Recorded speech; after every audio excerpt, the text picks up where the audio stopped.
Baik, saudara-saudari, saya mau bagi pesan kita seakan-akan ada 3 masa.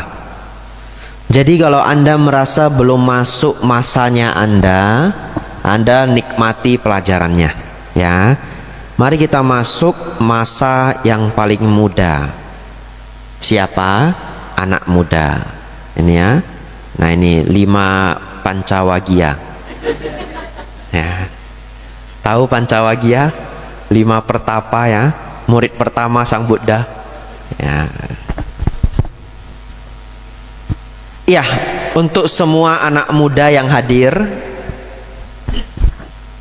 Anda tahu Anda adalah makhluk yang cukup langka, ya.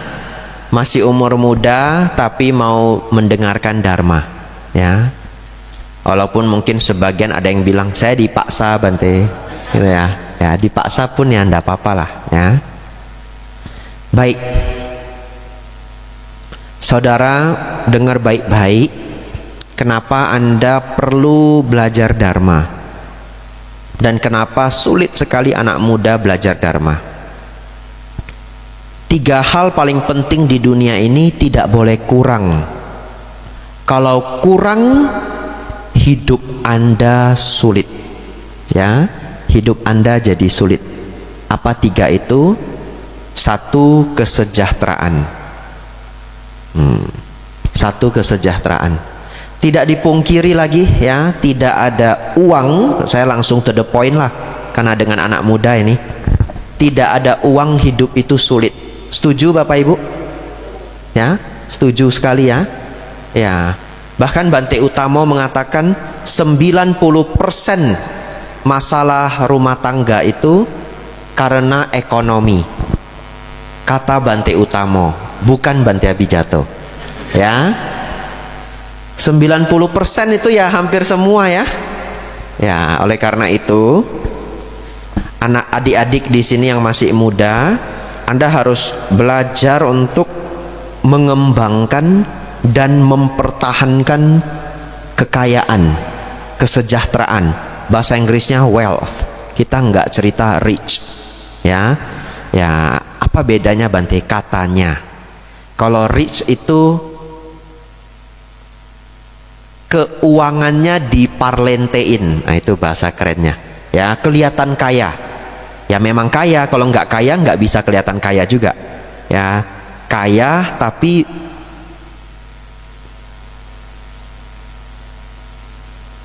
kalau wealth, nah kalau wealth itu dalam bahasa Inggris kesejahteraan, artinya asetnya banyak, nggak usah mikirin masa depan, ya, asetnya banyak.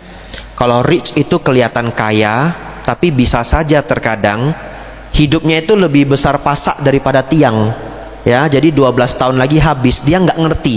Dia bahkan nggak ngerti 12 tahun lagi duitnya habis, ya. Oleh karena itu kita harus cerita wealth.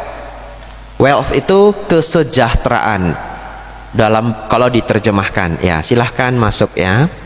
Nah, kalau sejahtera bagaimana? Tidak lebih besar pasak daripada tiang. Dia tahu bahwa sampai 20 tahun ke depan pun hidupku masih aman, ya. Nah, saudara-saudari, ini anak muda di depan saya tadi sudah diberi rumus oleh Bante Utamo. 90% masalah keluarga, terutama rumah tangga, dari ekonomi. Itu sebabnya saudara-saudari sekolah yang bagus, kuliah yang tinggi, ya, semuanya supaya sejahtera, ya. Kuliah tidak bisa jamin kaya Bante, betul. Kuliah hanya menjamin Anda tidak kelaparan. Ya, kuliah menjamin Anda tidak kelaparan. Kuliah itu membuat Anda tidak gampang ditipu. Kuliah itu bisa mengembangkan pengalaman-pengalaman lapangan, ya, pengalaman lapangan. Contoh, kalau orang tuanya berusaha dagang, anaknya kuliah di luar negeri, ini saran saya dan ini direkam, ya. Anda ambil ilmu-ilmu dari para profesor di luar negeri, Anda pulang dengerin orang tua Anda 3-4 tahun. Apa alasannya? Coba. S1 sampai S2 berapa tahun? Ada yang 5, 6, ada yang 7. Ya. Kalau di Indonesia S1 umumnya 4 tahun, S2 2 tahun, berarti 6. Kalau di Eropa ada S1 yang 3 tahun, S2-nya cuma setahun, 4 tahun. Kadangkala anak muda punya ilmu 4 tahun, berpikir sudah pintar sekali.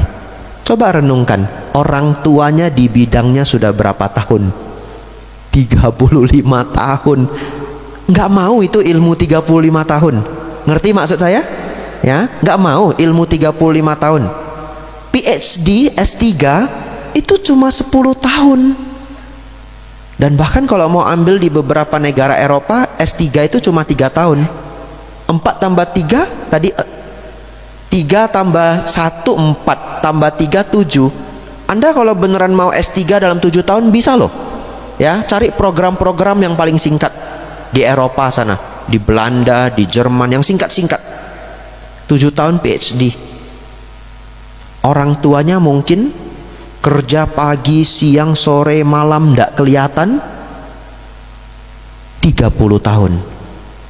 Ya, jadi saudara-saudari nanti entah kuliah di Samarinda, Jakarta, luar negeri, Australia, mana-mana, Anda kalau pulang ikut orang tua, nggak harus pulang ikut orang tua, tapi kalau memilih pulang ikut orang tua, ini saran saya, 3-4 tahun jadi orang bodoh. Ya, kenapa Bante jadi orang bodoh? Supaya ilmunya turun semua. Nah, setelah 4 tahun Bante, boleh pinter sedikit. Ya, Anda jangan lawan ayah Anda, ibu Anda kalau mereka pegang dagang, 3-4 tahun serap semua ilmunya. Apapun yang mama bilang benar, apapun yang papa bilang benar. Tahun kelima, Pak ini kayaknya nggak benar. Boleh. Tahun ke-5, ini contoh aja ya, jangan beneran dilawan ya. Ini contoh. Anda baru masuk tahun pertama, Pak, ini sistem gudang mana boleh begitu. Gantilah digital, pakai barcode. Ini harus begini, itu harus begitu. Bongkarlah semua. Ini di apa loh, pengalaman saya pribadi, saya pernah lihat ayahnya pegang dagang yang sangat bagus, anaknya pulang dari Amerika, dipegang sama anaknya, langsung bisnisnya begini, turun. Ya, kenapa? Nah, dia pikir dia pintar sekali. Di Indonesia ya harus ikut permainan di Indonesia. Ya, ini khusus anak muda ya, bahasanya agak modern sedikit. Saudara-saudari,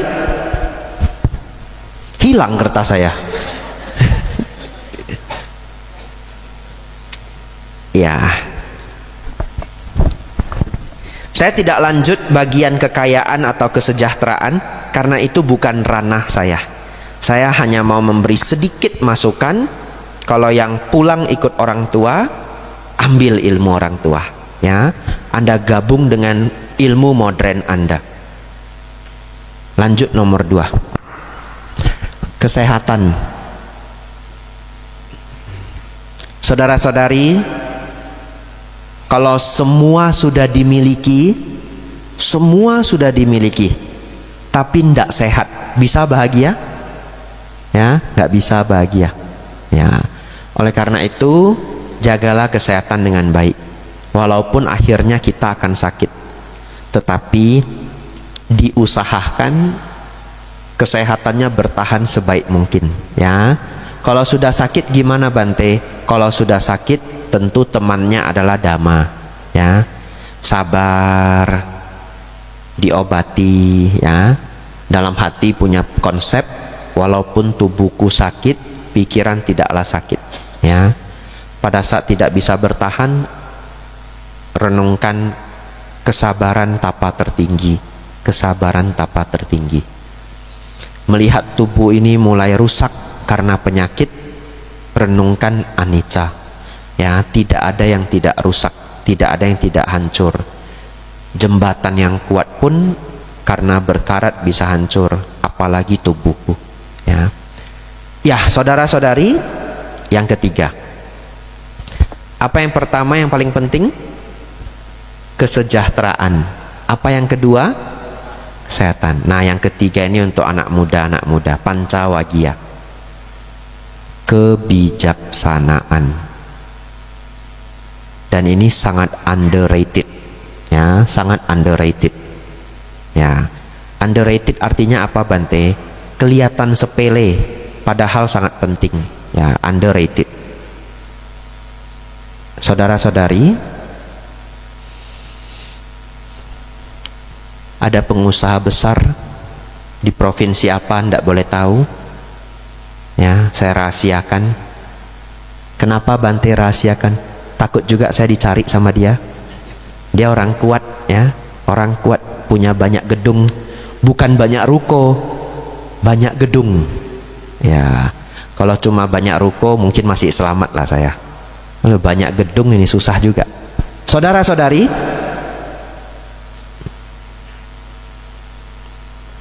satu ketika anak laki-lakinya berantem sama ibunya, ibu kandung. Berantem sampai bagaimana? Sampai ke pengadilan. Bisnis mereka sama, ya. Akhirnya bagaimana? Lupa detailnya, ya. Tapi kalau tidak keliru, anaknya menang. Anaknya menang, gedung ibunya dia hancurkan. Ya, hancur habis. Tidak lama kemudian ibunya nuntut lagi kasus yang lain. Ibunya menang, gedung anaknya diambil. Nah, lebih pintar ibunya, ya, diambil. Saudara-saudari, saya mau tanya, punya uang yang banyak, badan sehat, tapi berantem sama orang yang paling disayang, bahagia apa enggak? Enggak. Pulang kayak neraka, betul enggak? Ya. Belum lagi nanti tua, nyesal enggak? Umumnya nyesal loh, ya. Saya ketemu banyak sekali umat yang berantem sama ayah sendiri, sama ibu sendiri, banyak sekali yang nyesal loh, ya. Saya punya banyak cerita tapi saya enggak mau ceritakan, enggak enak nanti orangnya dengar, ya. Tapi saya punya banyak sekali cerita, mereka yang berantem dengan orang tua, banyak sekali yang menyesal. Oleh karena itu saudara-saudari, kalau orang tua masih hidup, Anda sudah berantem lama, ya setidaknya Anda berusaha untuk diselesaikan. Akhirnya nggak dekat nggak apa-apa, ya, karena udah sulit, ya, udah 10 tahun nggak ngomong apa, udah di-clearkan. Satu ketika ada kesempatan, Imlek datang, minta maaf. Dia nggak mau maafin saya, Bante. Nggak apa-apa, kita sudah minta maaf. Ya, saya diusir pula, Bante. Nggak apa-apa, pulang aja. Ya, diusir ya pulang. Tapi selesai enggak? Selesai. Jangan benci lagi. Ya, selesai. Kalau dari pihak di sana mau benci kita, kita nggak bisa kontrol, ya. Tapi kita selesaikan masalah itu supaya kita tidak menyesal. Saudara-saudari, ini hanya satu contoh, ya, konflik di keluarga. Sekarang kalau keluarga itu konflik ribut, ayah anak atau anak ketiga dengan anak kedua dan sebagainya, ada hubungannya nggak dengan kekayaan? Nggak ada. Dalam artian yang kaya ada yang berantem, yang nggak kaya juga ada yang berantem, ya. Ada hubungan nggak dengan kesehatan? Enggak. Itu satu-satunya hubungannya adalah kebijaksanaan. Ada hubungannya nggak dengan pendidikan? Nggak juga, ya. Ada yang sekeluarga S2, S3 semua berantem, ada, ya. Ada yang sekolah mereka nggak tinggi tapi harmonisnya luar biasa, ada. Ada yang sekolah nggak tinggi berantem juga, ada. Segala kombinasi ada.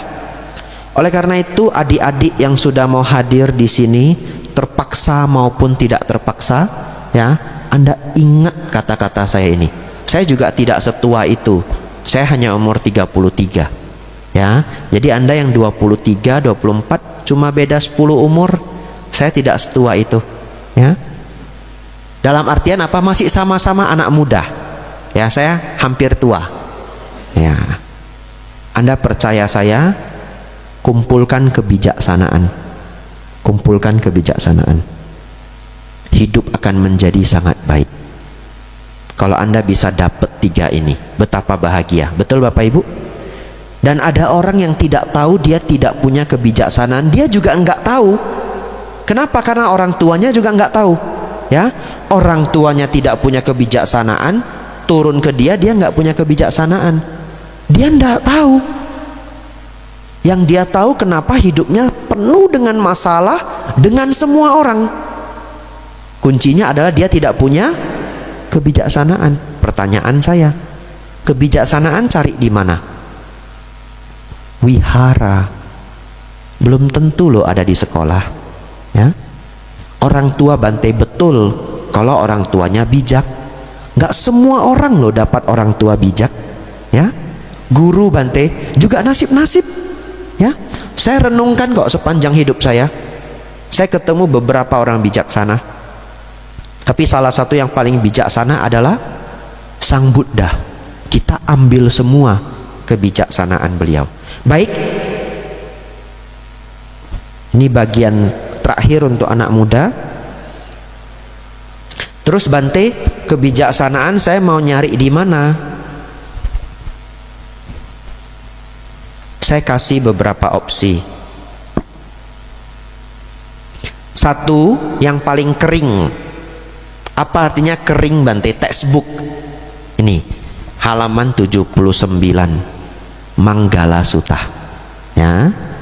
Saya ketemu seorang ayah punya anak cukup banyak, anaknya entah 3 atau 4, ya. Sangat sukses. Sangat sukses.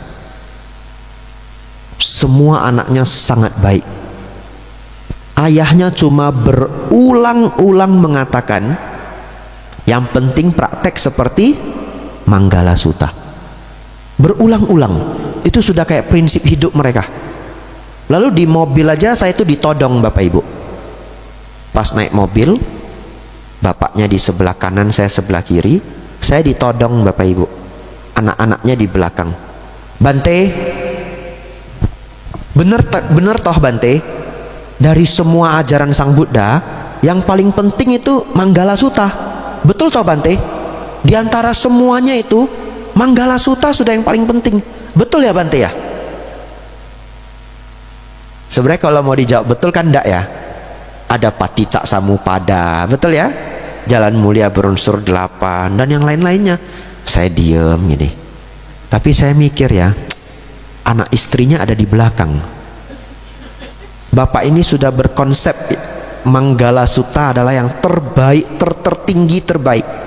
Kalau saya bilang, bukan Pak, bukan Manggala Sutta, saya takut diturunin juga Bapak Ibu, ya.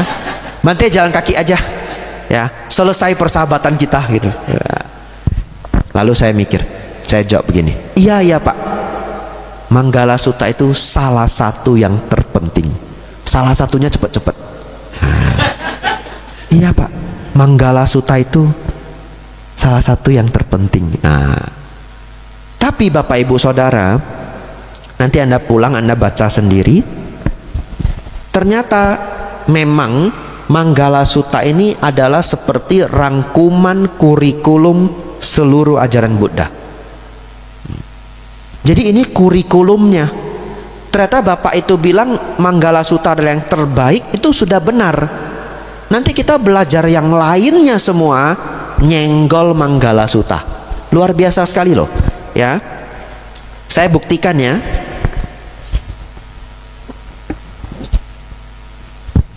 Dimulai dari baik dan buruk ada di sini. Hukum karma dalam artian jangan berbuat jahat ada di sini. Berarti sila selesai, betul ya? Membantu ayah dan istri menunjang, membantu ayah dan ibu menunjang anak dan istri. Senang melakukan kebajikan, berdana selesai, betul? Ya. Ini 38, saya hanya baca sebagian. Mendengarkan dhamma pada waktu yang sesuai adalah berkah utama. Kalau mau mendengarkan dharma jadi bijaksana, setuju? Tanya selesai, betul? Lanjut. Sabar, mudah dinasehati, mengunjungi para pertapa, membahas dhamma sesuai pada waktunya bersemangat mengikis kotoran batin, menjalankan hidup suci, menembus 4 kebenaran mulia, dan mencapai nibbana, tamat. Arahat. Betul ya? Mencapai nibbana, arahat. Ternyata setelah saya baca, oh, ini kayak kita mau kuliah 8 semester, ini kurikulumnya. Ya, cuma nanti untuk mengembangkan kurikulum inilah kita perlu lanjutan belajar lagi. Nah, untuk anak muda, saya ketemu satu bapak yang sangat sukses ya. Rumahnya gede, imbang 1:1 dengan Pak Afu. Harus dipertemukan ini ya. Ya. Keluarga harmonis. 3 generasi loh harmonis, bukan 1 generasi loh. Ada nenek, ada cucu, pembantu di rumah, karyawan, pembantu banyak, semua happy saya lihat. Ya. Lalu bapaknya santai, santun, hidupnya sangat baik. Ya, sangat membuat orang lain iri. Nah, itu istilah bahasa Inggris. Saya terjemahkan. Sangat membuat orang lain iri. Dan dia hanya mengulang apa? Manggala Sutta. Ini yang paling basic untuk para anak muda. Tidak berhenti sampai di sana. Anda silahkan kumpulkan kebijaksanaan sebanyak mungkin. Kalau mau dari Buddhism, ya harus mau dari Buddhism ya. Apalagi sudah ikut Dhamma Class ya, harus mau dari Buddhism. Bante Utamo, Bante Panyawaro, ya, Achan Brahm. Lalu ya, saya pikir 3 itu sudah lebih dari cukup ya. Achan Brahm bukunya tidak terlalu banyak. Kalau kita kumpulin semua ya mungkin hanya 5 atau 7 yang bagus-bagus. Anda baca pelan-pelan, Anda bisa dapat kebijaksanaannya Achan Brahm ya. Bante Utamo pelajarannya banyak sekali di YouTube ya, didengarin 3 tahun juga nggak habis ya. Tapi saya melihat karena beliau mengajar di banyak tempat, pesannya ya cukup berulang, tapi pesan yang berulang itu membuat kita bisa ingat ya. Bante Utamo. Terakhir adalah buku populer ya. Bertahun-tahun yang lalu saya habiskan begitu banyak buku populer, dan di sana menambah kebijaksanaan dalam porsi yang besar ya, dan bisa membuat saya mengerti Dharma dengan caranya orang Barat. Orang Barat itu punya cara bagaimana menyederhanakan hal yang rumit. Jadi adik-adik di sini yang masih muda ya, saya sarankan senang membaca. Baca buku-buku high quality, kualitas tinggi. Gimana carinya Bante? Salah satu caranya Anda lihat ratingnya. Anda bisa tulis best of the best books, buku terbaik. Anda punya persoalan apa yang ingin dipelajari, cari bukunya. Ini kita cerita anak muda ya. Ya, tapi yang merasa sudah tidak muda mau ikut membaca juga sangat baik ya, supaya nggak cepat pikun. Ya. Bante baca 3 halaman aja ngantuk Bante, ya tidur. Nanti nggak bisa tidur juga cari saya. Sebenarnya kalau Anda membaca buku 3 halaman ngantuk dan tidur, itu selamat. Anda punya obat tidur alamiah ya. Cuma kalau sudah berumur juga yang sulit itu mata sudah nggak kuat ya. Ya, itu tantangan selanjutnya. Baca buku apa Bante? Banyak. How to Win a Friends and Influence People ya, Dale Carnegie. Ya, 7 Habits Stephen R. Covey. Itu kayak udah wajib banget ya. Setidaknya Anda cobalah 2-3 buku yang saya sebutkan ya. Saya akan sebutkan banyak. Slight Edge, Jeff Olson. Atomic Habits, James Clear ya. Anda nanti suka topik apa yang lebih spesifik, kasih tahu saya, mungkin saya bisa kasih buku terbaik ya. Dari semua penulis buku, yang paling saya suka Robert Greene ya. The Law of Human Nature, Mastery, 48 Laws of Power ya. Tapi baca buku itu hati-hati ya, jangan jadi jahat ya. Buku itu mengenai kekuasaan dan politik. Salah satu orang bijaksana yang sangat saya sukai, Naval Ravikant, ya. Dia nulis buku apa di Almanak something gitu, saya lupa judulnya, ya. Jordan Peterson, karena saya psikologi, ya, dulu saya belajar bahasa Inggris pakai videonya Jordan Peterson.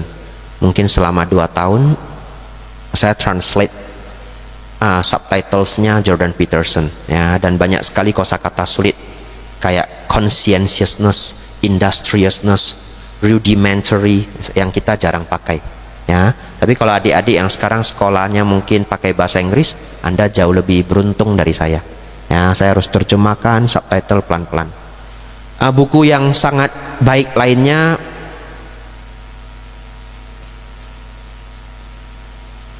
tergantung topik apa yang Anda suka, ya.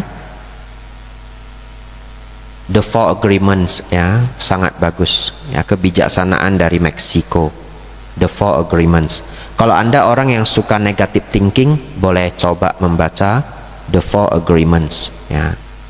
Dan lain-lain, terlalu banyak. Mark Manson, Outlier, lalu Malcolm Gladwell, Tipping Point, Everything. I can keep saying it. Anda mau minta 30 lagi pun saya masih ada 30 lagi, ya. Bante kok pamer? Enggak pamer. Memang bahasa sama anak muda harus begini. Terus terang saja, ya. Saya baru dikritik, kritik yang membangun. Ada yang kritik saya, Bante, saya dengar Bante setelah pulang dari Amerika ceramahnya kok sering pakai bahasa Inggris. Saya mikir, kayak dari dulu saya pakai bahasa Inggris. Kalau Anda udah lama dengerin ceramah saya. Tapi Anda mau tahu enggak, kalau saya mau jujur, pulang dari Amerika saya nggak berani pakai bahasa Inggris. Beneran. Ternyata apa yang saya pelajari di Indonesia selama ini, sampai di sana ngobrol sama orang bule, bobempe, ting putong.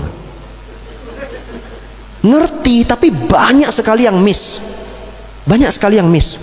Ternyata yang kita tonton di video lewat YouTube dan sebagainya, itu adalah bahasa Inggris yang kayak udah mereka formalkan. Saya susah jelaskannya, ya. Kalau video pelajaran dari dosen, dari apa, saya bisa ngerti semuanya tanpa subtitle. Saya bisa ngerti semuanya. Tapi percakapan harian saya terkejut loh.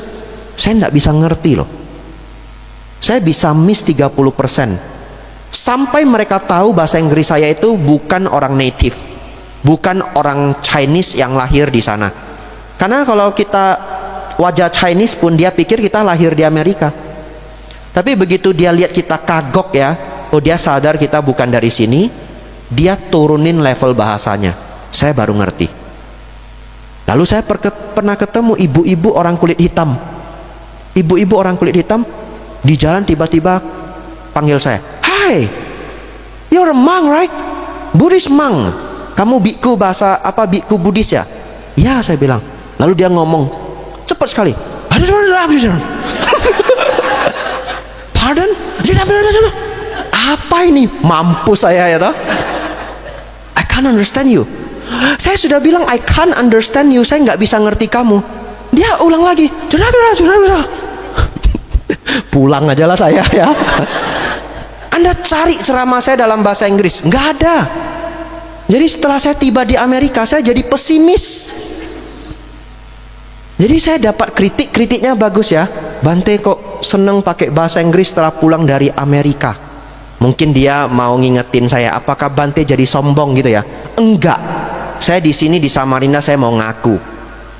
Setelah saya tiba di sana, saya jadi nggak berani ngomong bahasa Inggris. Ya, kalau beberapa hal saya keluarkan bahasa Inggris itu karena 2 hal. Satu, saya ngajarnya banyak anak muda dari kampus yang pakai bahasa Inggris. Ya, banyak sekali kampus di Jakarta pakai bahasa Inggris. Jadi, ya saya pakai aja bahasa Inggris karena beberapa hal itu lebih kena pakai bahasa Inggris. Contoh, don't take rejection personally.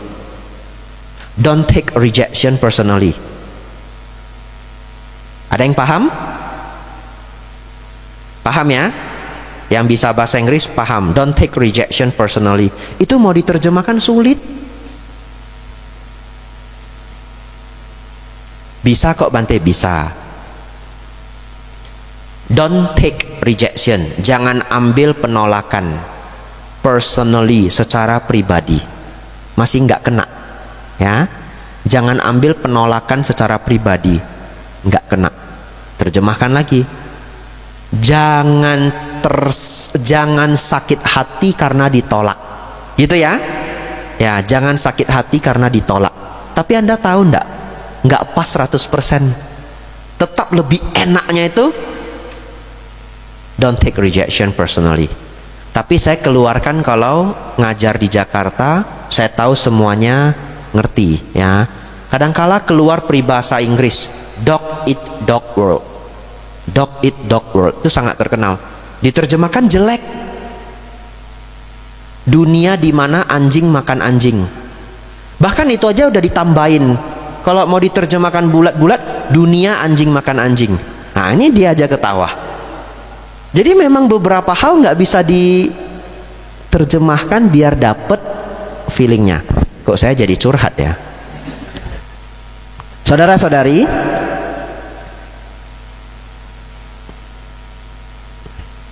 ya itu untuk para anak muda. Anda kumpulkan kebijaksanaan, ya. Kalau Anda merasa orang tua Anda tidak pinter parenting, Anda baca buku parenting, ya. Kalau Anda merasa orang tua Anda tidak pintar kelola uang, ya, pernah sukses kemudian jatuh gitu, berarti Anda cari buku-buku tentang keuangan, ya. Kalau Anda merasa kenapa semua keluarga saya pendek umur, ya hukum karma, jangan begitu, ya. Mungkin pada tidak ngerti kesehatan, ya. Anda lebih concern dengan kesehatan, ya. Itu bagaimana mengambil buku untuk kemajuan hidup, ya. Nah, tadi saya ada membahas parenting, ya. Ada satu penulis buku saya sangat suka. Anda mungkin boleh mulai dari sana. Kalau Anda mau cari mengenai parenting, namanya adalah Richard Templar, ya. Richard Templar. Tidak tahu pronounce yang bagus bagaimana, tapi Richard Templar, ya. Anda nanti cek di Google. Selesai untuk anak muda.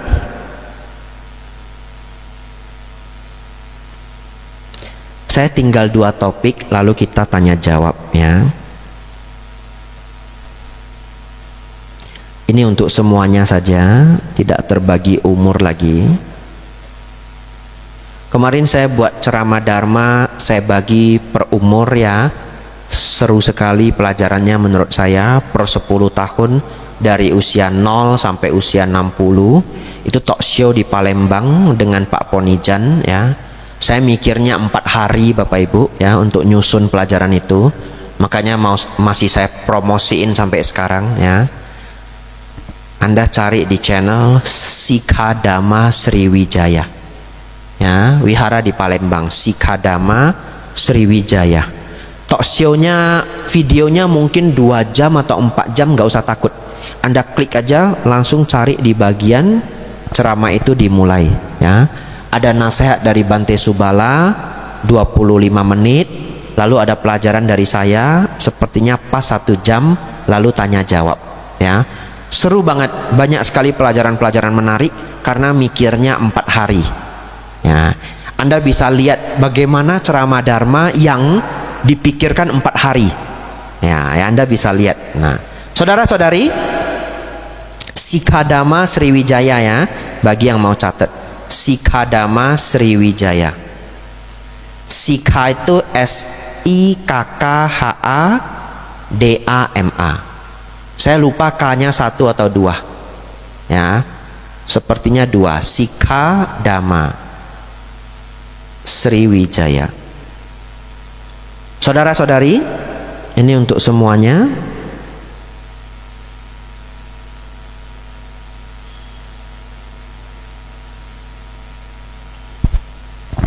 Latihan dharma itu punya maksud yang jauh lebih mendalam dari yang kita bayangkan. Saya ulangi, latihan dharma itu punya maksud yang lebih mendalam daripada yang kita sadari. Bapak Ibu Saudara pernah dengar enggak orang yang sayang sama orang tua jadi lancar hidupnya. Ya, banyak orang sayang orang tua, dia paling sayang orang tua di rumah, dia yang paling sukses. Cukup sering loh. Ya. Atau kita balik, Anda bisa ketemu banyak orang sukses, sangat sayang orang tua. Bahkan mafia. Jadi kadangkala kalau saya ketemu orang tidak sayang orang tua, saya tuh miris. Saya berpikir, you lebih jelek karakternya dari mafia. Ya. Kalau kita waktu kecil saya nonton mafia-mafia Hong Kong ya. Udah kejamnya minta ampun sama anak buahnya, sama musuhnya. Begitu mamaknya datang, betul enggak? Mak Cik Ami mau makan apa? Nah, mamaknya bisa marah-marahin dia. Tapi itu luar biasa. Ya, ada satu bante sudah Mahatera, nggak boleh sebut namanya. Ya, nanti saya kena SP1. Bantenya sudah Mahatera, sangat berpengaruh di Indonesia. Kiprahnya sangat luar biasa. Semua murid segen sama beliau. Satu ketika beliau makan nasi goreng, banyak seafoodnya. Nasi goreng seafood ya. Sudah baca doa, sudah mau makan, sudah mulai mau makan. Tiba-tiba mamanya balik. Mamanya balik, lalu ngomong begini ke bante yang Mahatera itu. Jangan makan banyak udang ya, kolesterol. Bantenya sudah umur 60-an Mahatera, ya, dimarahi sama mamanya. Jangan makan ini, cumi-cumi, hati-hati. Ibaratnya begitu ya, saya nggak tahu lapasnya bagaimana ya. Saya nggak hadir di sana. Ya, saya diceritain orang. Nah, lalu bantenya gimana? Iya mah, iya mah gitu. Luar biasa enggak Bapak Ibu? Ya, itu sangat luar biasa. Kasih sayang kepada seorang ibu. Saudara-saudari, pertanyaan saya, kenapa orang yang sayang orang tua cenderung sukses? Kalau Anda mau jawab pakai dharma, gampang. Karena ladang kebajikan yang besar, betul? Orang tua, Brahma di rumah, betul. Tapi ada satu lagi, saya sebutnya hidden training. Nah, pakai bahasa Inggris lagi, nanti dikritik lagi saya. Aduh, itu refleks Bapak Ibu ya. Karena keseharian semua pelajaran saya dalam bahasa Inggris. Sekarang refleks pun udah nggak boleh. Ya, nanti saya dikritik lagi. Hidden training, pelatihan yang tersembunyi, amsyong lah. Pelatihan yang tersembunyi, nah gitu ya. Nah, saudara-saudari, banyak sekali pelatihan yang tersembunyi dalam Buddha Dharma. Renungkan. Ya, nggak usah dijawab, renung aja. Ya. Yang benar dapat nih apel ya.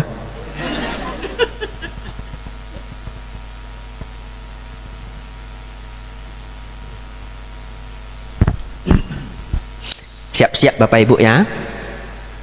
Ini saya mikirnya lama. Dan Anda bisa dapat jawaban yang logis selain jawaban dharma, karena ladang kebajikan ya. Bapak Ibu setuju enggak? Kan banyak Bapak Ibu yang umurnya di atas saya ya.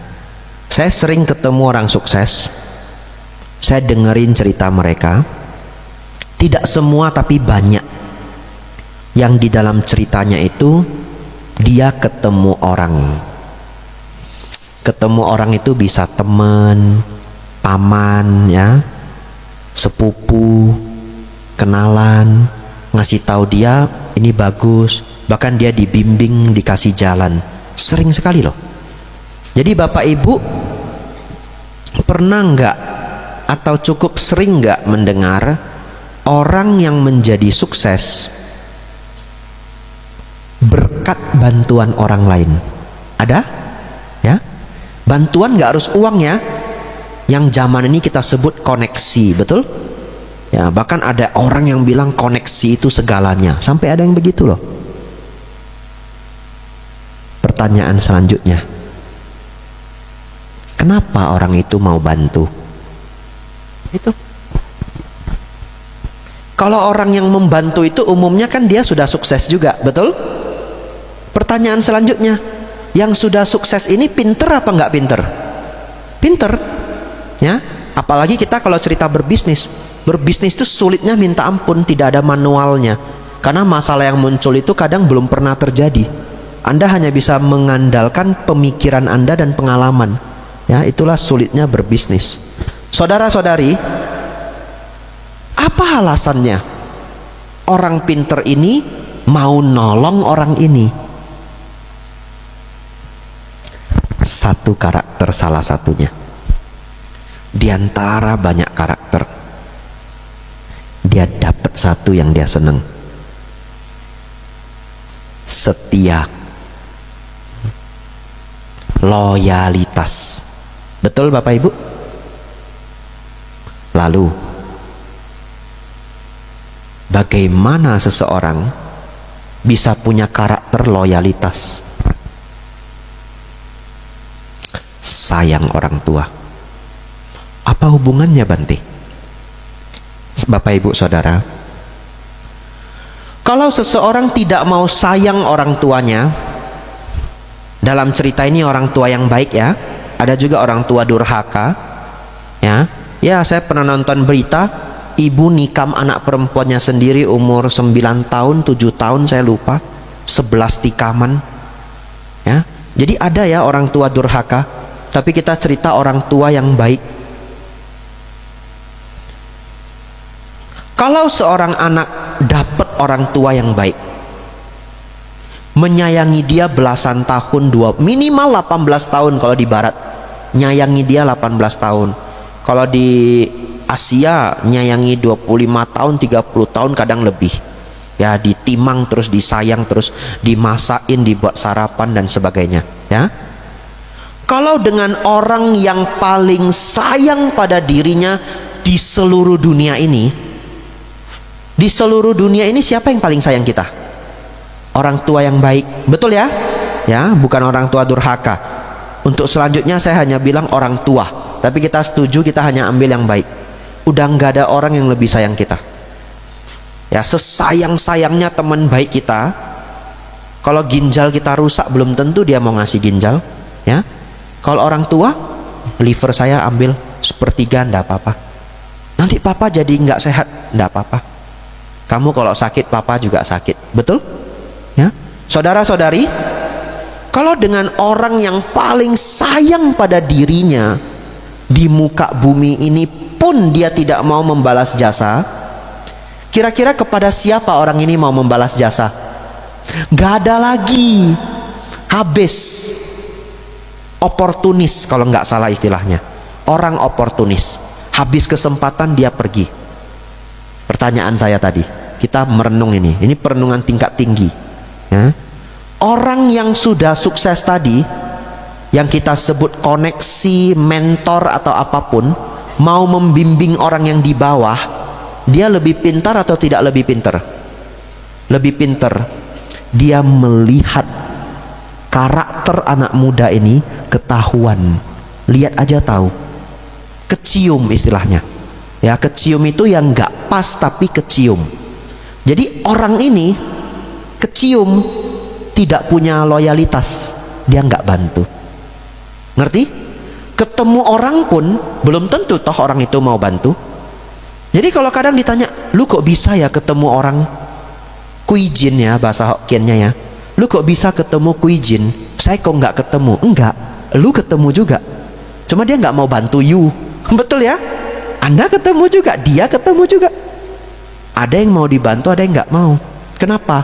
Karakter, attitude. Tapi anak muda yang sangat sayang orang tua, gaji pertama aja dia kasih ke orang tuanya, setidaknya 50% gaji pertama buat papa, buat mama. Misalkan, tanpa dia sadari, loyalitas dia bertumbuh, dia nggak sadar loh. Makanya saya sebut ini hidden training, latihan yang tidak nampak. Sayang sama orang tuanya ya, dia ingat orang tuanya. Ingat orang tua itu sulit Bapak Ibu, lebih gampang ingat pacar. Real, Betul ya? Ya, lebih gampang ingat pacar. Kenapa? Ingat orang tua tuh harus dipaksa-paksain. Ya, ada yang natural, ada yang tidak senatural itu. Kan pikiran orang berbeda-beda. Tapi dia selalu latihan orang tua number one. Ya, mau dana makan ke wihara, ini dulu saya praktekin. Ya, saya mau dana makan ke wihara, saya ingat papa saya. Ya, jadi kalau minggu saya beli apa untuk para bante.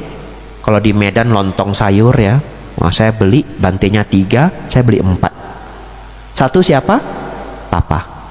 Mama bante, mama saya senang beli sarapan sendiri. Nah, Anda jangan sujon ya. Kalau mama saya, kita beliin dia sarapan, dia kadangkala dia punya sarapan favorit, dia hari itu dia pengen makan apa. Terus bante beliin apa? Kue. Netral ya. Mama mau sarapan apa terserah, saya beli kue ya. Saudara-saudari, terus saya berpikir,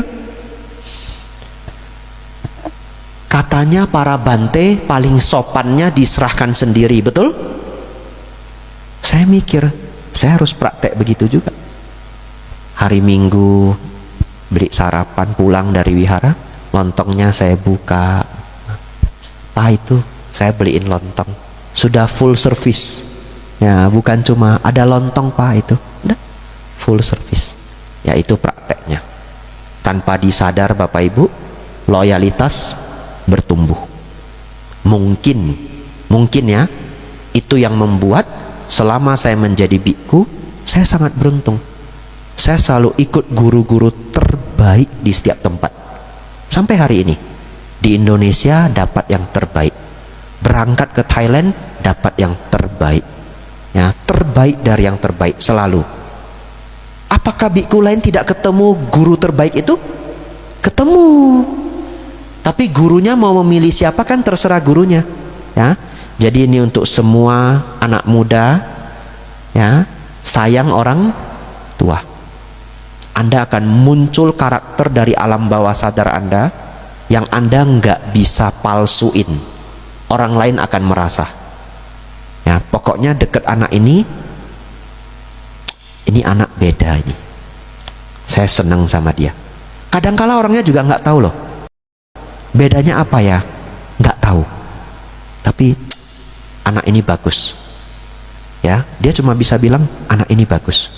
Saya mau bantu dia. Saya senang sama dia. Ya, lalu diangkat jadi kepala cabang. Bentar aja, naiknya cepat sekali.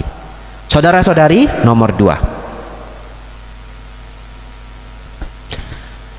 Sudah 8.25 ya. Nggak usah tanya lagi lah nanti ya, habis. Ya, boleh ya, mau bertanya juga boleh. Saya ikut aja. Ya, sampai agak malam juga enggak apa-apa. Bapak Ibu Saudara, ini juga saya sebut hidden training. Latihan tersembunyi. Latihan dengan hasil yang tersembunyi. Nah itu.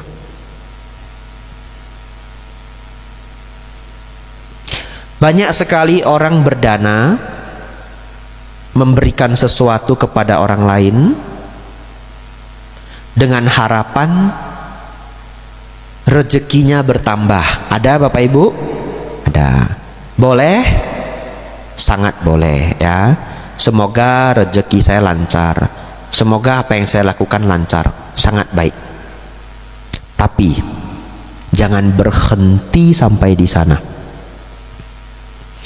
Bapak Ibu Saudara harus mulai latihan ketika berdana, munculkan setidaknya 50%. Ya, kalau bisa lebih bagus. Pemikiran apa? Ingin Anda bahagia. Ngerti? Kalau selama ini kita berdana untuk pengharapan kita, ada bahasa Inggrisnya self-centered. Saya terjemahkan, terpusat pada diri, ya. Karakter keterpusatan diri. Mikirin diri sendiri dulu. Kalau selama ini kita berdana untuk karma baik, supaya rezeki lancar, supaya kesehatan lancar, pertanyaan saya, itu berpusat pada diri sendiri enggak? Iya ya, namanya self-centered. Itu ada egonya. Saya ingin ajak Anda latihan yang lebih tinggi. Ketika Anda berdana, munculkan pemikiran, semoga Anda bahagia atas dana yang diberikan ini. Semoga Anda senang, semoga Anda bahagia. Kalau bisa 100% luar biasa. Kalau belum bisa 100%, 50%, 70%. Semoga Anda berbahagia dan toko saya lancar, gitu ya. Kenapa? Kenapa Bapak Ibu? Sama jawabannya. Anda pernah enggak ketemu orang, enggak tahu kenapa, Anda tahu dia bukan orang baik? Pernah? Ya, dia enggak ngomong loh. Lihat aja. Sudah ngomong sama keluarganya, hati-hati, kayaknya bukan orang baik. Kok tahu? Ya, feeling, instingnya. Tapi salah satunya apa? Body language dia. Dan itu sesuai dengan dharma. Kok bisa Bante? Apa yang Anda pikirkan, itulah yang Anda ucapkan, itulah yang Anda perbuat. Jadi kalau pikirannya sangat negatif, itu terpancar. Pikirannya sangat positif, itu terpancar. Sebaliknya Bapak Ibu, kalau kita sudah bisa mulai belajar setiap tindakan kita itu untuk membahagiakan orang lain, membahagiakan orang lain, kendati pun dimulai dengan 50%, naik ke 70%, naik ke 80%, tubuh Anda itu akan terpancar ketulusan, dan Anda nggak bisa malsuin itu, nggak bisa malsuin itu. Itu adalah hasil latihan jangka panjang. Sebaliknya, Anda ketemu orang, orangnya nggak tahu mengapa, dia hanya bilang, saya senang sekali loh deket sama dia, ya, nyaman begitu. Kok bisa? Nggak tahu. Ya, saudara-saudari, itu adalah kebajikan yang berbuah, yang bahkan orang tidak tahu bagaimana menjelaskannya. Oleh karena itu saudara-saudari, praktiklah dhamma dengan sepenuh hati, Anda dapat manfaat jauh daripada yang bisa Anda pikirkan. Hari ini saya keluarkan atau saya ajak Anda merenung dua hal yang belum terpikir, betul ya? Masih banyak yang lainnya, ya, tapi dua hal yang tidak terbiasa kita pikirkan. Terakhir sebagai penutupannya, semoga belum terlalu lelah. Bapak Ibu Saudara, terutama yang belum kenal saya, ya, nama saya Bante Abijato. Bagi yang baru pertama ketemu, saya ingin menyampaikan inti pokok ajaran Buddha. Ya, bagi Anda yang baru pertama kali bertemu saya, agar menjadi motivasi, inti pokok dari seluruh ajaran Buddha adalah berusaha melenyapkan kemarahan, berusaha melenyapkan keserakahan, berusaha melenyapkan ego dan kesombongan. Tiga itu adalah inti ajaran Buddha. Lenyapnya dosa, loba dan moha. Dosa kemarahan, loba keserakahan, moha ego, kesombongan, atau disebut juga kebodohan batin, ya. Dosa, loba, moha. Marah, serakah, sombong. Marah, serakah, sombong. Belajar agama Buddha, belajar ajaran Sang Buddha, intinya tiga ini: ngurangi marah, ngurangi serakah, ngurangi sombong. Kalau tidak yang tiga ini, Anda salah baca. Ya, bukunya itu cuma judulnya Buddha, tapi bukan dari Sang Buddha. Kalau Sang Buddha tetap yang tiga ini: mengurangi kemarahan, keserakahan, ego, kesombongan. Jadi saudara-saudari yang senang datang ke wihara, tiga ini harus berkurang dari waktu ke waktu. Berkurang. Kalau lenyap sulit, ya, arahat kalau lenyap. Setidaknya berkurang. Bante, dia sudah 5 tahun di wihara, masih galak Bante. Apa jawabannya? Kalau dia latihannya sudah baik, dulu lebih galak lagi, betul? Nah, kalau dulu lebih galak lagi berarti berhasil enggak? Berhasil ya. Saudara-saudari, hari ini saya mau membantu Anda mengurangi kemarahan, karena ini langsung nampak hasilnya. Yang lain kita bahas di lain waktu. Bante, saya sudah meditasi, saya sudah berjuang ngurangin marah, tapi kenapa saya masih sering marah ya? Dua hal. Yang satu, mungkin badan Anda terganggu, tapi saya nggak bahas ini. Badan Anda terganggu maksudnya apa? Anda cek tensi Anda besok. Ya. Kalau tensi 170 gimana? Mau nafas masuk, nafas keluar, emosi. Nafas masuk, nafas keluar, emosi. Mau meditasi dari Buddho, tensi 180, emosi. Tensi harus 120 ke bawah atau 120. Kalau sudah umurnya sangat banyak ya 130-an. Tapi kalau naik ke 160, 170, Anda kepengen marah sendiri. Enggak ada salah juga kepengen marah. Ya. Terus gimana Bante? Berobat sebelum stroke. Ya, berobat, pergi ke dokter. Ya. Gula darah terlalu tinggi, sama bisa emosi. Kenapa? Badannya nggak enak, ada racun, ya, ada racun. Gula kan bukan racun Bante. Ya, gulanya terlalu tinggi, badannya meradang, namanya inflamasi. Badannya meradang, badannya lelah, ginjalnya capek, ngamuk dia, ya. Radang terlalu tinggi, ya. Kalau di Indonesia orang belum pernah ngecek radang. Tingkat radang terlalu tinggi itu nggak enak badannya, ya. Kok bisa radangnya terlalu tinggi Bante? Biasanya terlalu banyak gorengan, ya, atau makanan proses, pengawet, pewarna, dan bahan kimia lain, termasuk juga tepung itu sebenarnya sudah ultra processed food, UPF namanya, itu radang akan meningkat, ya.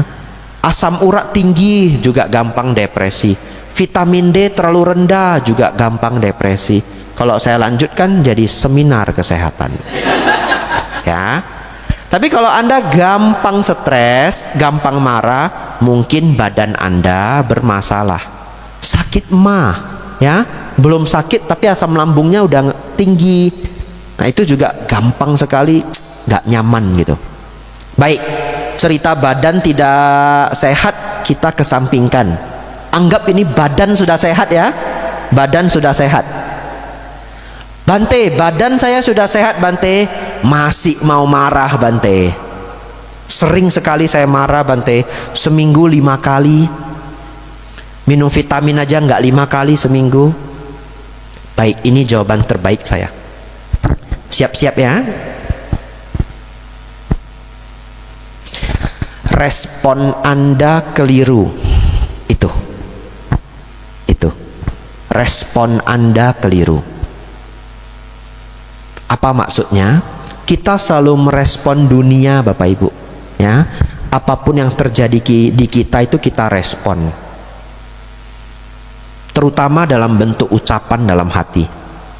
Tapi Anda tidak sadar, ucapan-ucapan dalam hati itu kita dapat dari orang tua dan lingkungan. Kita dapat, itu disebut template, ya. Template itu apa bahasa Indonesianya? Cetakan, ya. Lebih kurang cetakan. Nah, udah template-nya begitu, udah cetakannya begitu. Kita hanya mengulang. Itu yang kita download dari kecil, kita masukin ke kepala kita. Saya kasih contoh. Bapak Ibu, anggap ya, kita semua pedagang. Anggap ya, kita semua pedagang. Jualan. Kita semua pedagang. Contoh yang pertama, orang tua kita, ini contoh ya, orang tua kita dagangnya itu dari waktu ke waktu turun, nggak bagus, ya, sampai akhirnya tokonya tutup. Kita belajar dengan ayah yang dagang nggak pinter, contoh ya, Baik, ikut si ayah. Si ayah packing barang, orangnya belanja, dia packing. Lalu dia tanya, sudah semua pak? Sudah. Nah, dia mau tutup toh bonnya, ya. Tiba-tiba orangnya nambah, anggaplah toko obat ya, karena saya dulu jual obat bapak ibu ya. Contoh yang lain saya bingung ya. Itu bedak Johnson & Johnson ada? Mau ya 2 botol, pergi ambil 2 botol. Ada lagi? Itu aja, tutup ya, mau packing ini. Fitcom ada, Fitcom itu murah, jadi ngambilnya kesel ya. Fitcom ada. Berapa lusin? 3 aja yang jeruk, selusin pun enggak, begitu ya. Ada lagi? Coba dipikir, itu aja. Jalanlah ke belakang. Ini udah emosi nih ya. Jalan ke belakang, dia ngomong apa di belakang? Sikit-sikit nambah, macam beli banyak banget. Habis waktu saya ngurus dia 1 orang. Anaknya rekam enggak? Rekam loh. Anaknya rekam loh. Keluar lagi. Udah mau packing. Minta Hansaplast Jumbo 2 ya. Ini mau apa lagi? Hansaplast saja, nggak ada lagi. Yakin? Sampai digituin pelanggannya. Kabur enggak? Kabur. Pelanggannya kabur. Sekarang orang tua nomor 2 ya. Nah, sama-sama jualan. Wah, toko obatnya laris luar biasa. Sama kasusnya, sudah packing, orangnya mau nambah. Fitcom ada. Mau berapa pak? Berapa lusin? Yang jeruk 3 ya. Jeruk 3. Strawberry mau? Anggur? Ditawarin. Vidoran Smart, ada yang sirup juga loh. Anak rekam enggak? Rekam. Itu Vidoran Smart 2 botol yang besar. 6 aja pak, laris loh ini. Bolehlah 6 ya. Lalu dia balik ke belakang. Kalau dagang gini nak, betul? Jangan pakai marah, senyum. Berhasil nggak anaknya? Itu saya cuma kasih 1 contoh loh. Kalau 20 tahun, kalau 20 tahun ikut orangnya boleh siapa aja, tidak harus orang tua, paman, tetangga ya. Dia ngedownload ke kita itu salah terus. Kita besarnya salah terus. Terakhir, nunggu barang. Ini paling sering ini ya. Sudah milih baju, 1 jam dapat model yang cocok. Lalu bilang sama karyawannya, ini ukuran XL ada enggak? Kok XL ya, karena saya gemuk ya, gantilah ya M. M ya. Ini ukuran M ada enggak? Oh saya cari ya kak ya. Ya silahkan. Baliklah dia ke belakang, ke gudang, nyari baju. Kita cari model itu 1 jam ya. Dapat model itu 1 jam. Minta dia cari M. Masuklah dia. Lewat 5 menit. Komentar kita apa? Ini ayah yang buruk, contoh ya. Komentarnya apa? Cari baju aja lama sekali. Gimana itu gudangnya? Lewat lagi 5 menit. Ini niat jualan nggak dia? Lama sekali. Kalau begitu gimana kita mau belanja? Cari barang 10 menit itu tinggal ambil gini loh. Barang di gudang itu susunlah rapi. Ya pakai batch. Ngomel-ngomel betul? Lewat 15 menit dia bilang sama anaknya, paling benci saya menunggu, pulang aja. Kasih rezeki ndak mau, pulang dia. Anak rekam ndak bapak ibu? Rekam. Coba sebaliknya, ayah yang luar biasa atau ibu ya, nunggu 5 menit, santai. Agak lama ya dia carinya ya, berarti baju ini agak langka ya. Nah 5 menit ya. Lewat 10 menit dia keluarin HP, balas chat, baca buku, nggak ngomong apa-apa. Anak ngerekam nggak? Rekam. 15 menit belum dateng, masih baca buku sambil ngomong sama anaknya, toko ini lambat berarti ya. Ya lain kali kalau buru-buru jangan kesini. Tapi marah nggak? Akhirnya 20 menit bajunya keluar. Akhirnya baju pilihan kita. Ada marah Bapak Ibu? Nggak. Anak ngerekam? Rekam. Kalau Bapak Ibu yang ada di sini pemarah, kadangkala yang salah mungkin bukan Anda, ya. Tapi yang salah adalah apa yang Anda download, apa yang Anda rekam. Terus gimana Bante? Rekam yang baru, ya, rekam yang baru. Gimana caranya Bante? Dengar ceramah Bante Utamo, dengar ceramah Bante Panyawaro, Bante Santacito, Bante Athadiro, Bante Damadiro, ya. Bante kok ndak bilang Bante Abijato? Masa saya bilang nama saya sendiri, ya?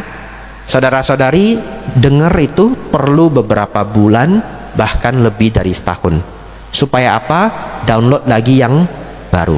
Karena mau melawan yang 15 tahun, 20 tahun dengan 1,5 jam pelajaran sulit, ya.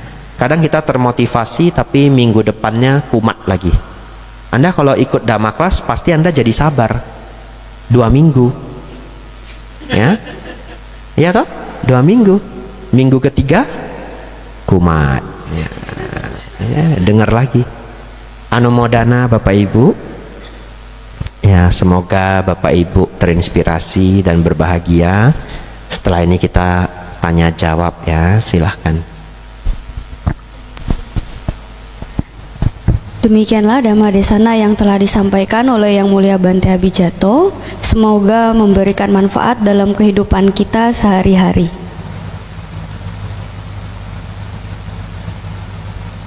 Saya akan buka 2 pertanyaan terlebih dahulu. Saya akan mengutamakan kepada Bapak Ibu atau saudara-saudari yang belum pernah bertanya. Itu didahulukan, bukan berarti tidak boleh, boleh. Silakan 2 pertanyaan, 1 orang 1 dulu ya.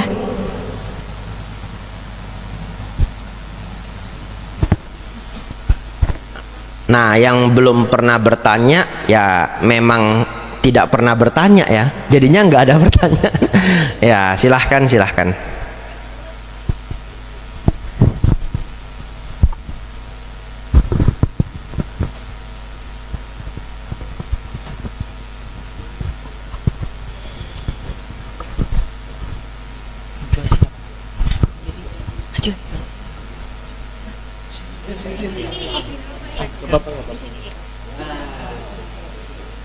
Selamat malam Bante, Namo Buddhaya. Namo Buddhaya.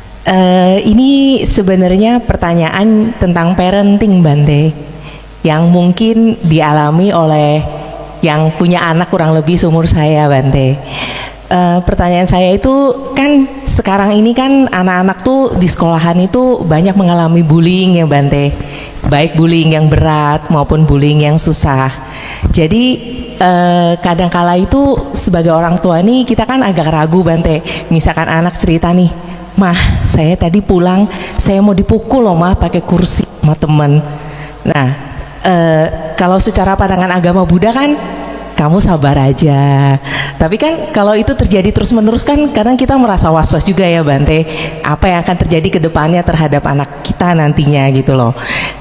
Ada satu juga teman saya yang setiap kali anaknya diganggu, anaknya selalu jawab begini, "Nggak apa-apa mah, kita harus balas dengan cinta kasih." Tapi besok-besoknya nanti diganggu lagi, ada lagi yang masalah-masalah begitu. Sedangkan bullying ini kan bisa terjadi dimanapun ya Bante, bisa di sekolah, di tempat les, bahkan mungkin kalaupun sudah dewasa nanti di tempat kerja pun bisa terjadi seperti itu.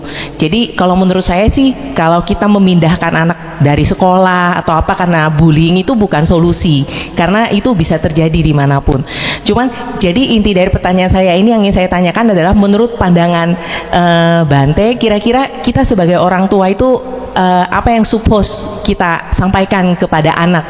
Apakah kita suruh dia melawan, ataukah kita suruh dia bertahan, atau bagaimana? Karena salah satu contoh tuh ketika ke toilet aja Bante ya, saya selalu mengingatkan anak saya, kalau kamu pergi ke toilet sendirian, kalau ada yang mau mengganggu kamu dan sebagainya, kamu harus melawan. "Oh itu nggak boleh mah, kita kita nggak boleh menyakiti orang lain. Nah selalu kadang jawabannya gitu, tapi saya kan sebagai orang tua juga was-was ya Bante, apalagi kan banyak masalah yang enggak gitu nah Bante. Apa ya istilahnya? Ya kurang lebih seperti itulah Bante. Jadi menurut yang saya tanyakan, kira-kira bagaimana menurut pendapat Bante? Itu aja Bante. Terima kasih Bante. Ya, sama-sama ya. Di bukunya Acan Bram ya, Cacing dan Kotoran Kesayangannya, ada satu cerita yang sangat bagus. Ada seekor ular, dia dibenci sama semua binatang di seluruh hutan, dibenci ya. Lalu dia naiklah ke gunung, berjumpa ular pertapa. Ini kan cerita fiksi ya. Berjumpa ular pertapa. Lalu ular pertapa ini bilang, bagaimana kamu tidak dibenci binatang satu hutan? Kamu gigit orang terus, begitu ya. Lalu pertapanya bilang, kalau kamu tidak mau dibenci, kamu jangan gigit orang. Lalu ular ini berpikir, wah baik-baik, saya akan latihan tidak akan gigit orang. Pulanglah dia ke tempat tinggalnya. Setahun berikutnya, ular ini naik lagi ke puncak gunung nyari ular pertapa. Lalu dia bilang begini, ular pertapa, saya sudah dengerin kamu nggak gigit orang. Sekarang tupai aja berani nginjak kepalaku, kelinci aja berani nginjak badanku. Ini gara-gara kamu, gitu ya. Pertapanya bilang apa? Saya hanya minta kamu jangan menggigit. Saya tidak meminta kamu jangan mendesis. Ular kan mendesis ya. Nah, artinya apa? Dari kebijaksanaan ini, kita berjuang tidak menyakiti siapapun. Tapi kita harus tahu cara menghentikan orang lain menyakiti kita. Ya, dan itu adalah skill, sosial yang harus diajarkan ke anak. Saya tidak tahu bagaimana caranya secara lengkap karena zaman sudah berubah ya.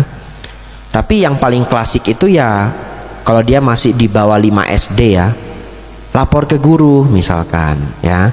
Begitu dia diganggu, langsung lapor, jangan pakai tunda. Nah, anak seperti itu nggak mungkin diganggu gitu. Apalagi kalau dia dipukul, begitu hari itu dipukul, langsung datangin kepala sekolah. Se-ekstrim itu. Ya nggak apa-apa, se-ekstrim itu. Ngajarin anak se-ekstrim itu, dia nggak akan diganggu. Kenapa? Ini kalau ceritanya anaknya perempuan ya. Nah, laki-laki ya juga boleh. Karena dulu saya punya guru. Beliau guru terbaik di sekolah saya, dapat hadiah cincin emas. Saking hebatnya beliau ya, dapat award dari yayasan atau dari kepala sekolah saya lupa, hadiahnya cincin emas. Namanya Ibu Sumarni ya. Ya, namanya Ibu Sumarni. Ibu ini sangat luar biasa, nggak pernah mukul murid, nggak pernah bentak murid sama sekali. Tetapi kelas sebandel apapun tidak berkutik sama beliau. Hebat. Bagaimana cara beliau? Itu yang saya pelajari banyak dari beliau. Beliau selalu menghentikan perilaku buruk begitu perilaku itu start. Jangan nunggu besar. Contoh kalau ini kelas, ada yang ngobrol, beliau nggak mau nunggu kelas itu ribut. Tapi begitu satu orang tadi mana ngobrol, dia langsung panggil, langsung. Contoh, Michael, anggap nggak ada yang namanya Michael ya. Begitu ngobrol, Michael, kesini, langsung maju. Apa alasannya Anda berbicara ketika saya mengajar? Apakah A, kamu meremehkan saya? Apakah B, kamu menganggap pelajaran bahasa Indonesia tidak penting? Apakah C, kamu sudah lebih pintar dari saya sehingga tidak perlu mendengarkan saya?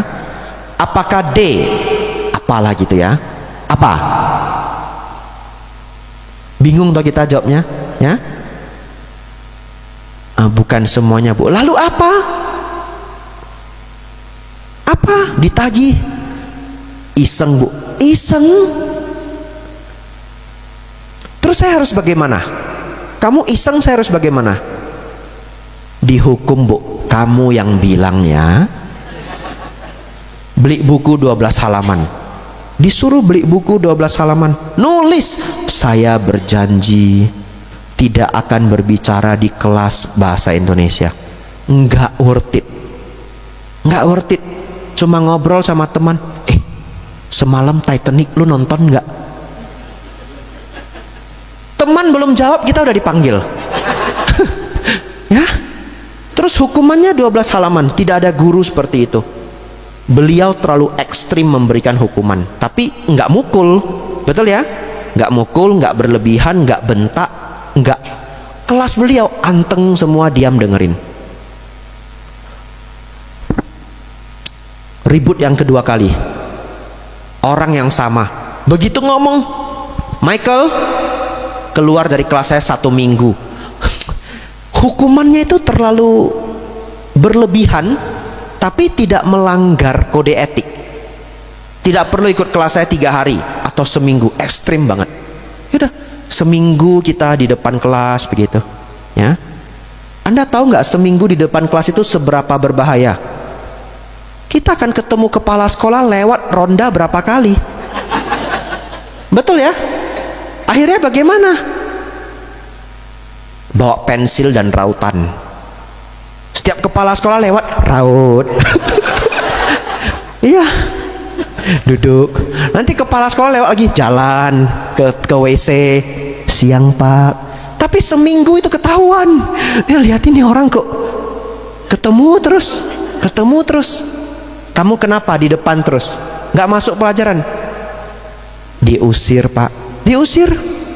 Sama siapa? Ibu Sumarni. Kamu ke kantor saya. Nah, kena lagi. Coba 3 kali ngobrol. Yang ketiga apa? Panggilan orang tua. Ternyata beliau tahu anak-anak yang bandel di sekolah umumnya anak broken home, ya, preman sekali, mukul orang lain, apa, preman banget. Mereka paling takut panggilan orang tua, bukan yang lain. Anak super bandel itu dipukul aja nggak takut. Paling takut apa? Panggil orang tua. Kenapa? Kadang orang tuanya juga mukul dia, atau orang tuanya bahkan nggak di dekat dia, atau dia ribut sama orang tuanya. Pokoknya ribet banget. Begitu panggilan orang tua, mereka takut sekali. Ya, saya malah belum menjawab ibu ya. Jawabannya adalah menghadapi bulian dari teman itu adalah skill sosial. Kita sebagai orang tua harus membekali mereka dengan kemampuan itu supaya nanti dia bertahan, survive, selamat dimanapun, ya. Caranya gimana? Banyak hal ya, tapi yang saya dapat dulu waktu kecil, saya kalau diejek, saya pulang ke rumah, saya ceritain, Pak, saya diejek begini. Papa saya ngajarin ini, kamu kalau diejek senyum aja. Kalau diejek senyum aja, nanti dia nggak ngejek lagi.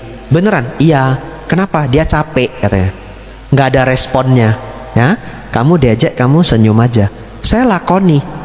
Jadi di sekolah teman saya itu semua dapat nickname, nama orang tua, ya. Jadi kok namanya Michael jadi Abun. Iya, papanya Abun, ya. Anaknya namanya Richard jadi Aguan gitu ya, atau Acai gitu ya. Pokoknya lucu-lucu. Saya tidak pernah dipanggil nickname. Kenapa? Saya nggak pernah marah. Mereka panggil papa saya iya. Panggil nama saya iya. Nggak seru. Yang paling seru itu adalah yang mencak-mencak, betul? Ya, yang mencak-mencak. Jadi itu social skill. Terus negur. Saya kalau diganggu saya negur. Ya, kamu jangan ganggu saya lah. Kamu kok diganggu kan nggak mau juga. Ya, negur ringan. Itu mendesisnya.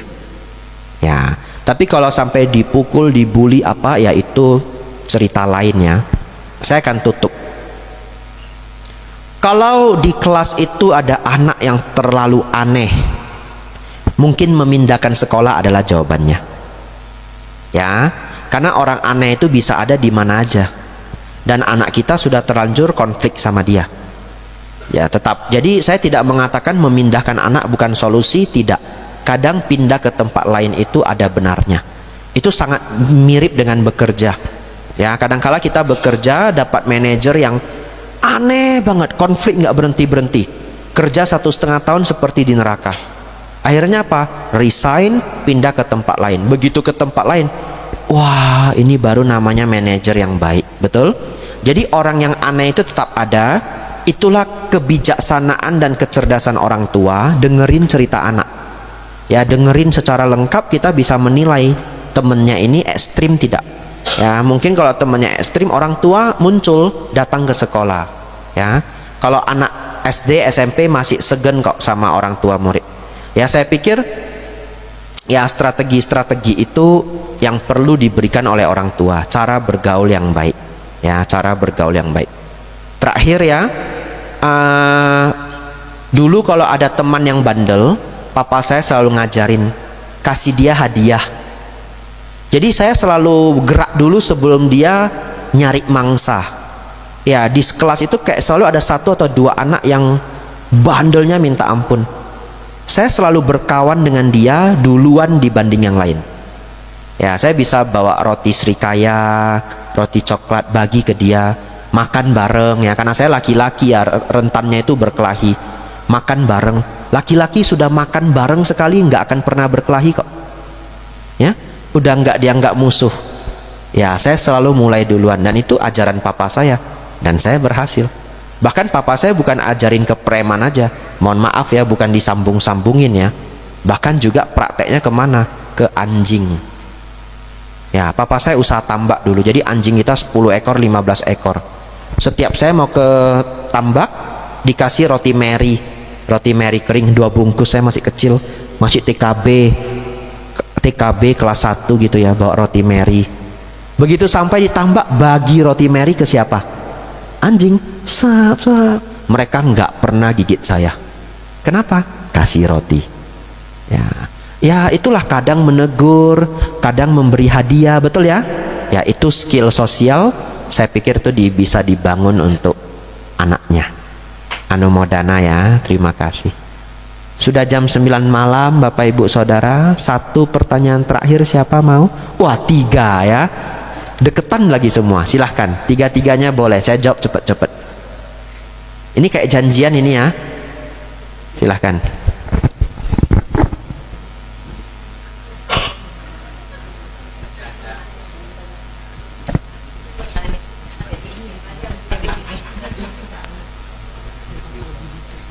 Namo Buddhaya Bante. Namo Buddhaya. Saya Felix Sada, masih SMA saat ini. Cuma saya saat ini sering melihat di media sosial yang namanya gentle parenting Bante. Gentle parenting. Ya Bante. Artinya?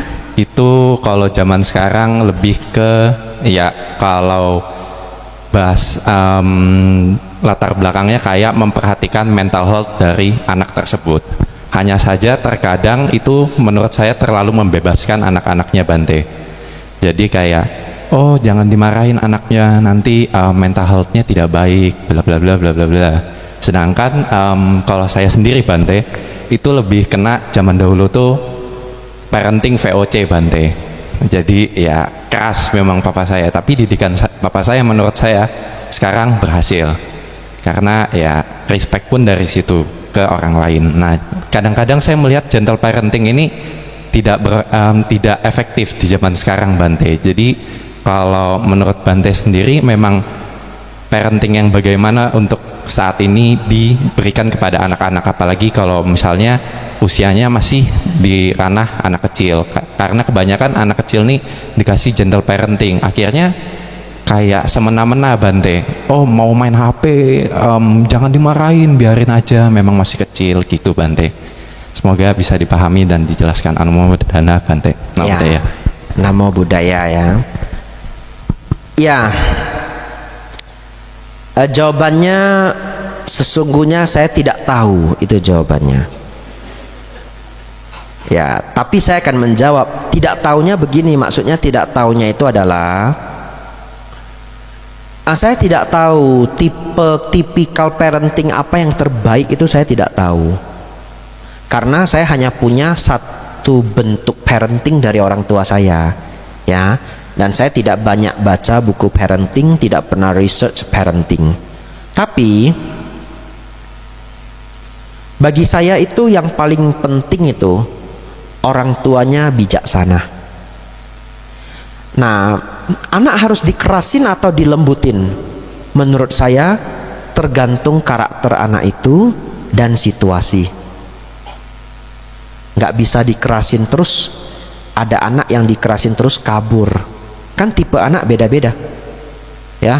Kabur loh, dia beneran nggak mau pulang lagi loh, dan akhirnya rusak. SMP 1 dia kabur nggak mau pulang lagi, akhirnya rusak. Ada nggak kekeliruan di orang tua? Ya ada, karena anak itu kan masih kecil, betul ya. Nah, jadi menurut saya kalau nanti Felix menikah, kalau mau jadi biku juga boleh.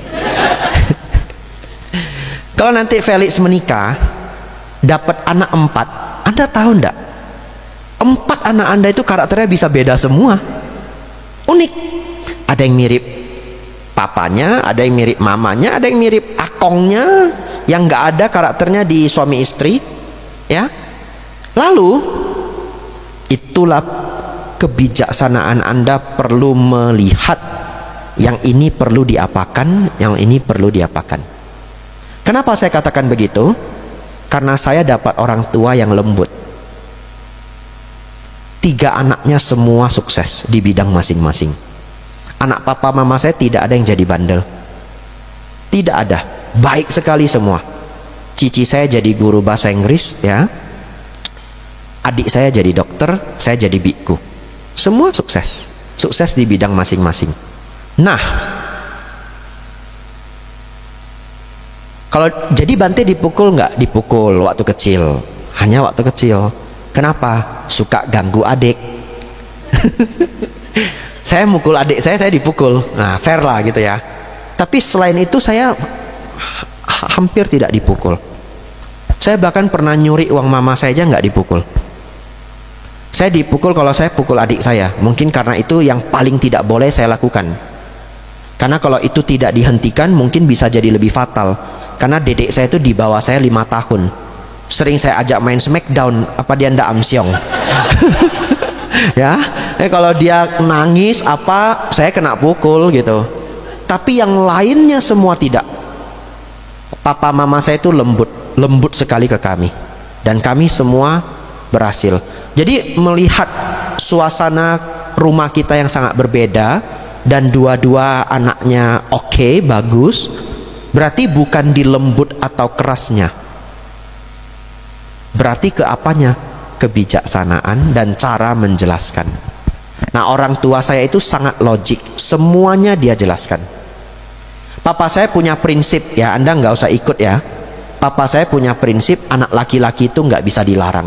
Itu prinsip dia, nggak tahu kenapa. Jadi saya pernah seneng balap, pulang nggak dimarahin, tapi dijelaskan.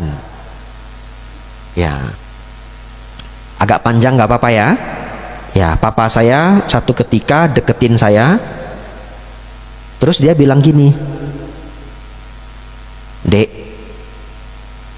kalau seneng balap, tiba-tiba loh, dia nggak nanya kamu balap ya, enggak, bahkan udah nggak ditanya. Kalau kamu seneng balap, ini bannya ini nggak boleh aus ya, harus selalu bagus. Kalau enggak nanti kamu ngerem licin, bisa terpental. Terus rem tidak boleh blong, harus diservis. Dan kalau kamu balap jangan terlalu dekat sama orang, bisa ditendang. Terus papa saya lanjut, motornya harus fit, diservis aja. Kalau nggak ada uang minta sama papa. That is my father. Itu papa saya. Aneh ya? Anda aneh loh. Saya dapat orang tua yang kayak begitu loh. Kalau nggak ada uang, ambil uang sama papa. Tapi lanjut, belum selesai. Kita kan udah seneng ya, dia lanjut.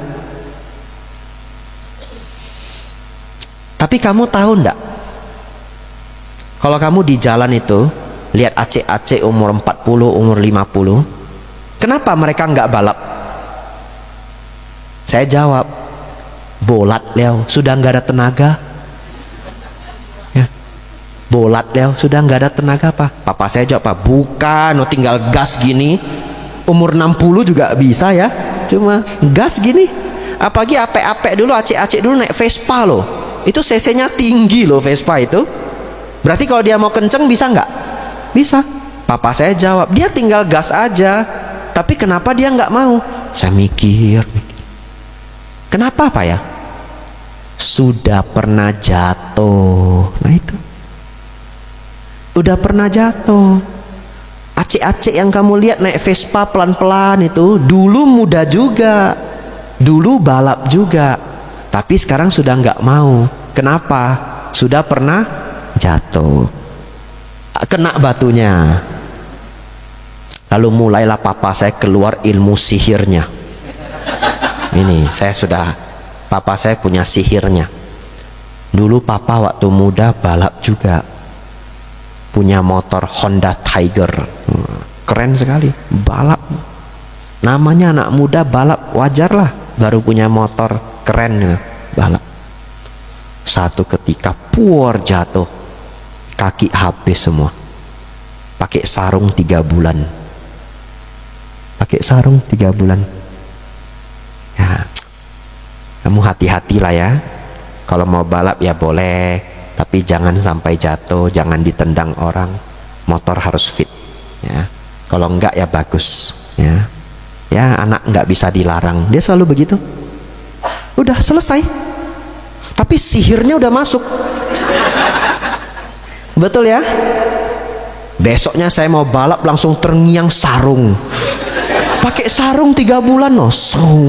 Kayak ada bayangan-bayangan, nggak bisa balap lagi saya. Nggak bisa. Ya, kapok saya. Ya sudah, nggak mau lagi. Ya, papa saya seperti itu ya. Saya nggak tahu bagaimana menerjemahkannya. Beda orang tua, beda cara. Tapi orang tua saya sangat berhasil. 3 anaknya sukses semua. Jadi mungkin untuk Felix, karena tadi mengatakan VOC parenting, mungkin yang terbaik itu jalan tengah, ikut Sang Buddha ya.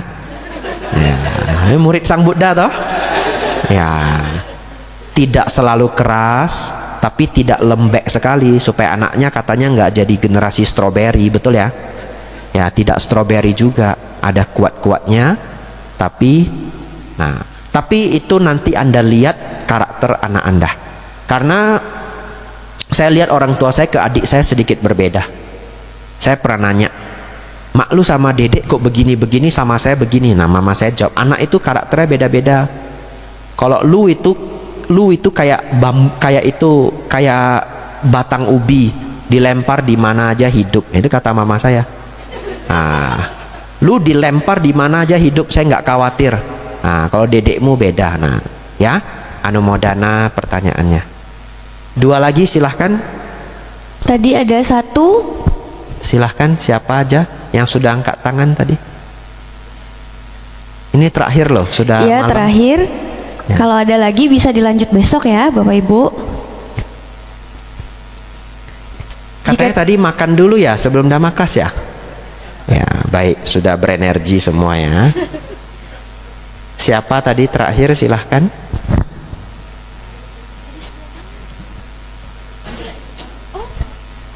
Ya, atau ibu aja boleh ya. Ya, yang tadi nggak kedapetan besok boleh tanya lagi.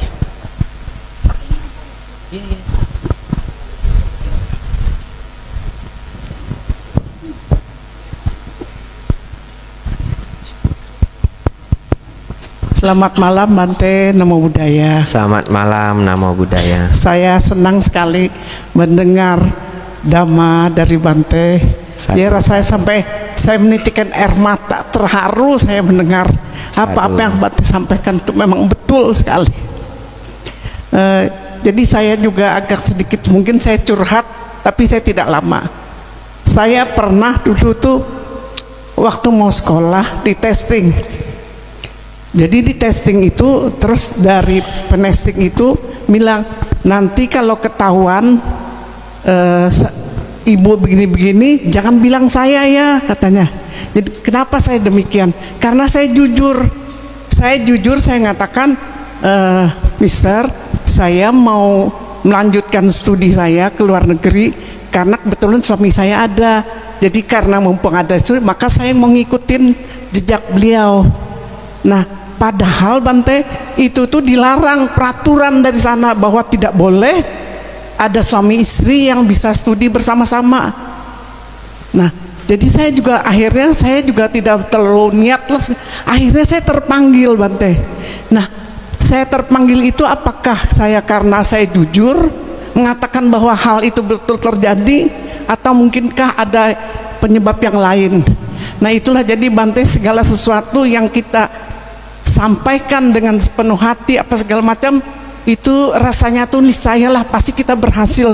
Jadi karena kita ngomong sejujur-jujurnya apa adanya. Nah, itu Bante yang pertama. Yang kedua Bante, kalau kita melatih meditasi Bante atau yang lain latih, nah tapi kita kan tidak tahu kemajuan meditasi kita.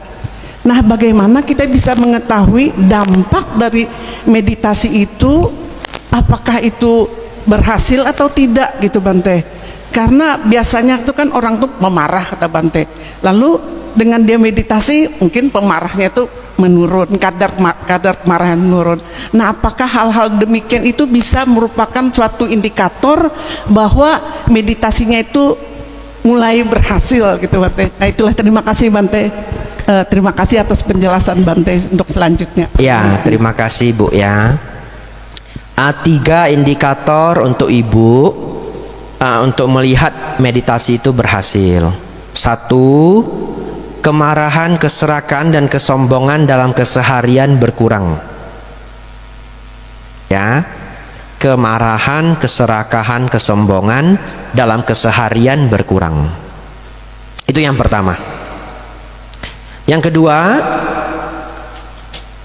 batin kita cenderung damai dibanding sebelumnya. Ya, jadi kita sudah latihan meditasi 3-4 bulan, batin cenderung damai. Yang ketiga, ketika bermeditasi mulai merasakan kebahagiaan. Ya, jadi kalau awal-awal meditasi itu memang tidak membahagiakan, yang ada kesemutan. Ya, yang ada kok lama, kok capek, kok bosen gitu ya. Tapi sudah dilewati beberapa minggu, beberapa bulan, tiap orang berbeda-beda, ada yang cepat, ada yang lambat, mulai merasa nyaman dan bahagia. Ya, jadi ketika meditasi itu sudah bahagia kita rasakan, maka semuanya berkembang. Dalam artian meditasi kita semakin rajin, semakin kita rajin, meditasi semakin berkembang, semakin kita berkembang, meditasi semakin rajin. Itu muter sampai menjadi sangat sukses. Ya, jadi itu 3 Bu ya. Dosa, loba, moha berkurang, cenderung damai dalam keseharian, ketika bermeditasi berbahagia. Anumodana pertanyaannya. Ya, saya ikut bahagia atas pengalaman hidupnya Ibu ya. Sadu. Ya, anumodana semuanya. Luar biasa semua sudah ikut sampai habis. Semoga Bapak Ibu Saudara senantiasa berkembang dalam Buddha Dhamma. Sabe sata bawantu sukhitata. Semoga semua makhluk hidup berbahagia. Sadhu, sadhu, sadhu.